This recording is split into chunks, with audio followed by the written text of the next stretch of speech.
প্রিয় দর্শক, আসসালামু আলাইকুম ওয়া রাহমাতুল্লাহ।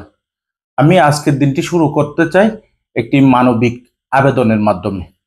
আমি ভিডিওটি শুরু করার আগে সকলের কাছে একটি আবেদন করছি, আপনারা সবাই আল্লাহর ওয়াস্তে ভিডিওটি শেয়ার করে ছড়িয়ে দিন। তাহলে আপনার মাধ্যমে অনেক মানুষ তাদের সাহায্য করার উদ্যোগ নিতে পারবে এবং একজন সন্তান আপনাদের সহযোগিতায় তার বাবার চিকিৎসার খরচ জোগাড় করে তার বাবাকে সুস্থ করে তুলতে পারবে। আমি ভিডিওর স্ক্রিনে এবং কমেন্টসে তাদের সাথে যোগাযোগ করার মোবাইল নাম্বার দিয়ে দিচ্ছি।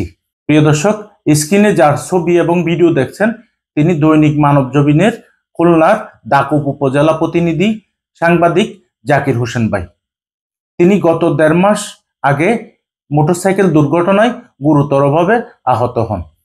দুর্ঘটনার পরে প্রথমে তাকে খুলনা সদর হাসপাতালে ভর্তি করা হয়, পরবর্তীতে অবস্থা গুরুতর হওয়ায় তাকে ঢাকা মেডিকেল কলেজ হাসপাতালে স্থানান্তর করা হয়।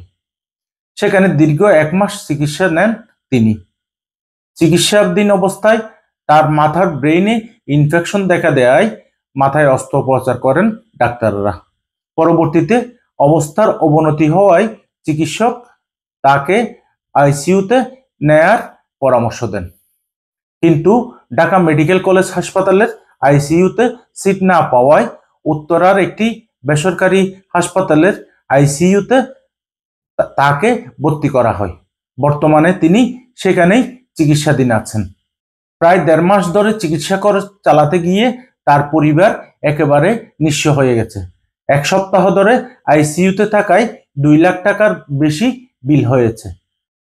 আইসিইউর বিল জোগাড় করতে না পেরে পিতাকে বাঁচানোর জন্য সাংবাদিক জাকির ভাইয়ের ছেলে সকলের কাছে সাহায্যের আবেদন জানিয়েছেন। দৈনিক মানবজমিন পত্রিকার বার্তা সম্পাদক কাজী সুমন ভাইয়ের ফেসবুক পোস্টের মাধ্যমে আমি জানতে পেরে একজন সহকর্মী ভাইকে বাঁচাতে তার সন্তানের অসহায়ত্ব দেখে নিজের বিবেকের তাড়নায় আপনাদের সহযোগিতা কামনা করে ভিডিওটি করব। আপনারা ভিডিওটি দেখতে পেলে আপনাদের সামর্থ্য অনুযায়ী সাংবাদিক জাকির ভাইকে বাঁচাতে সহায়তার হাত বাড়ানোর জন্য মানবিক সাহায্যের আবেদন জানাচ্ছি। আমি ভিডিওর স্ক্রিনে এবং কমেন্টসে তাদের সাথে যোগাযোগ করার মোবাইল নাম্বার দিয়ে দিচ্ছি। পরিশেষে ভূপেন হাজারিকার গাওয়া গানের কয়েকটি লাইন উচ্চারণ করে বলতে হচ্ছে, মানুষ মানুষের জন্যে, জীবন জীবনের জন্যে, একটু সহানুভূতি কি মানুষ পেতে পারে না ও বন্ধু, মানুষ মানুষের জন্যে। এখনকার মতো বিদায় নিচ্ছি। আসসালামু আলাইকুম ওয়া রাহমাতুল্লাহ।